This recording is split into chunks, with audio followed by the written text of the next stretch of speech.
आज हम percentage chapter का बहुत ही इंपॉर्टेंट क्वेश्चन सॉल्व करना सीखेंगे।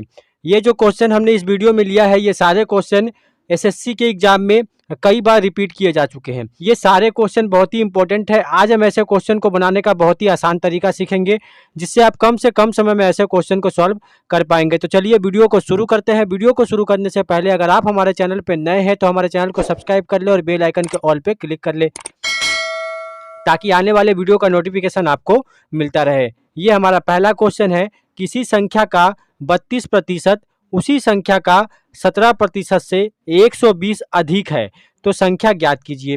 मतलब अगर हम उस संख्या का 32% निकालें और उस संख्या का 17% निकालें तो हमें कितना मिलता है? 120 का डिफरेंस मिलता है। इस क्वेश्चन को आप एक्स मान के भी बना सकते हैं, पर ये प्रोसेस जो है बहुत लंबा होता है। हम क्या करेंगे, 32 में से 17 को माइनस कर लेंगे। 32 में से 17 को जब माइनस करेंगे तो हमें यहाँ पे मिलेगा 15%।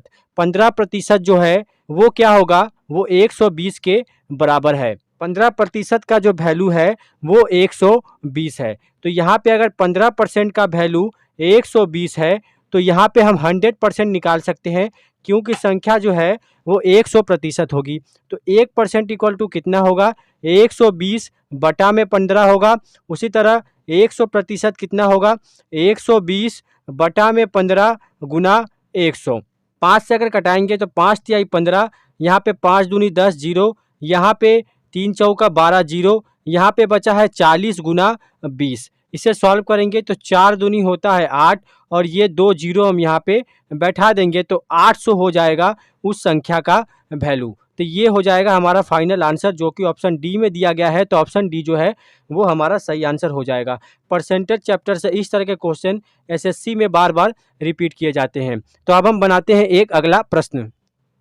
इस क्वेश्चन में बोला गया है कि एक विवाह समारोह में 32% महिलाएं हैं और 54% पुरुष है और 196 बच्चे हैं, तो उस विवाह समारोह में कितने पुरुष हैं? यहाँ पे परसेंटेज दिया गया है। महिलाओं का हम यहाँ पे वोमेन लिखते हैं और पुरुष का मैन और बच्चे का मतलब चाइल्ड का। यहाँ पे परसेंटेज दिया गया है महिलाओं का 32%, पुरुषों का 54% और यहाँ पे बच्चों की संख्या दी गई है 196। ऐसे क्वेश्चन को हम कैसे सॉल्व करेंगे? महिलाएं और पुरुष को अगर हम प्लस कर ले तो हमें यहाँ पे कितना मिलेगा? 4 2 6 और 5 3 8। 86% जो है वो महिला और पुरुष मिला के हैं। टोटल कितने लोग हैं? टोटल 100% लोग हैं। टोटल अगर 100% लोग हैं, उसमें से 86% पुरुष और महिला है, तो हम इन दोनों को अगर माइनस कर ले, मतलब 100 से अगर 86 को माइनस कर ले तो हमें यहाँ पे कितना मिल जाएगा? हमें यहाँ पे मिल जाएगा 14%। इतने जो है वो बच्चे होंगे, 14% बच्चे होंगे और बच्चों की संख्या हमें दी गई है जो 196 है। हमसे पूछा क्या गया है? हमसे पूछा गया है कि कितने पुरुष है, मतलब मैन की संख्या हमसे पूछी गई है। मतलब 54% का वैल्यू हमें बताना है। अगर 14% बच्चे हैं जो 196 के बराबर है, तो यहाँ पे 1% कितना होगा? 196 बटा में 14। उसी तरह हमें निकालना है 54% का वैल्यू, पुरुषों की संख्या। तो 54% कितना होगा? यहाँ पे हम लिखेंगे 196 बटा में 14 गुना 54। 14 से 196 जो है वो 14 बार में कट जाएगा। यहाँ पे हमें मिलेगा 14 गुना 54। इन दोनों को गुना करेंगे तो हमें यहाँ पे मिलेगा 756। मतलब कि पुरुषों की संख्या जो है वो 756 है, जो कि ऑप्शन ए में दिया गया है। तो ऑप्शन ए जो है वो हमारा सही आंसर हो जाएगा। इस तरह के क्वेश्चन जो है परसेंटेज से बहुत बार पूछे जाते हैं। तो अब हम बनाते हैं एक अगला प्रश्न। इस क्वेश्चन में बोला गया है कि एक व्यक्ति अपने आय का 30% भोजन पर, 20% बच्चों की शिक्षा पर तथा शेष का 60% घर के किराए पर खर्च करता है, तो उसके पास आय का कितना प्रतिशत शेष बचता है? यहाँ पे टोटल हमारे पास आय कितनी है? 100% है। 100% आय है, इसमें से वो 30% भोजन पर खर्च करता है और 20% बच्चों की शिक्षा पर खर्च करता है। और बोला गया है कि शेष का 60% घर के किराए पर खर्च करता है। तो इन दोनों को अगर हम जोड़ेंगे तो हमें यहाँ पे मिलेगा 50%। 50% वो खर्च कर चुका है भोजन पर और बच्चों की शिक्षा पर। तो उसके पास कितना बचेगा? 100% पहले था, जिसमें से 50 खर्चा हो गया है, तो हमें यहाँ पे मिलेगा 50%। 50% जो बचा है उसी का वो 60% घर खर्च में, मतलब घर के किराए पर खर्च करता है। तो 50% अगर शेष बचा है तो ये 50% जो है अब ये 100% के बराबर है, मतलब यही उसका सैलरी अभी उसके पास बचा हुआ है, यही उसका आय उसके पास बचा हुआ है। इसमें से वो 60% खर्च कर देता है तो कितना बचेगा? 40% जो है वो उसके पास शेष बच जाएगा। तो यही जो है हमें बताना है कि ये 40% कितना है। तो यहाँ पे 50% उसके पास शेष बचा है, जिसमें से 40% ही शेष बचेगा, क्योंकि उसमें से 60% वो निकाल देगा।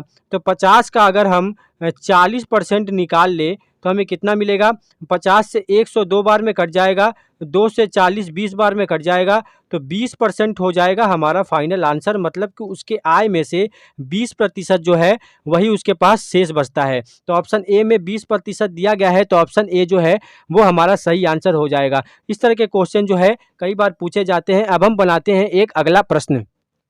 इस क्वेश्चन में बोला गया है कि यदि ए का वेतन 50% अधिक है तो बी का वेतन ए से कितना प्रतिशत कम है। मतलब ए का वेतन जो है वो 50% अधिक है बी से। अगर हम बी का वेतन 100 मानते हैं तो ए का वेतन कितना होगा?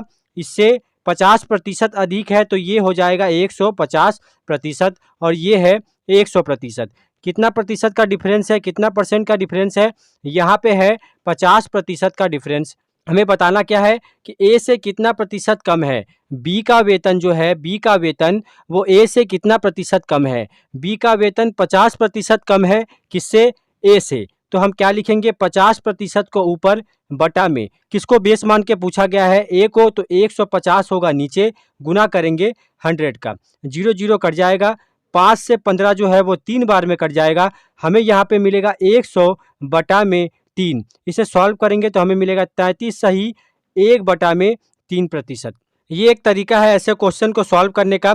और एक तरीका है, आप एक फॉर्मूले का यूज कर सकते हैं, r बटा में 100 plus minus r into 100। R का मतलब जो भी रेट यहाँ पे दिया गया है, जैसे यहाँ पे 50% दिया गया है, बटा में 100 प्लस या माइनस आर, मतलब 100 करेंगे। प्लस कब करेंगे? जब यहाँ पे अधिक बोला जाए तो प्लस करेंगे, जब यहाँ पे बोला जाए कम है, 50% कम है, तो 100 से उसे माइनस करके लिखेंगे। अधिक बोला जाएगा तो प्लस करेंगे और कम बोला जाएगा तो माइनस करेंगे। तो यहाँ पे अधिक बोला गया है तो यहाँ पे प्लस करेंगे, गुना करेंगे 100 का।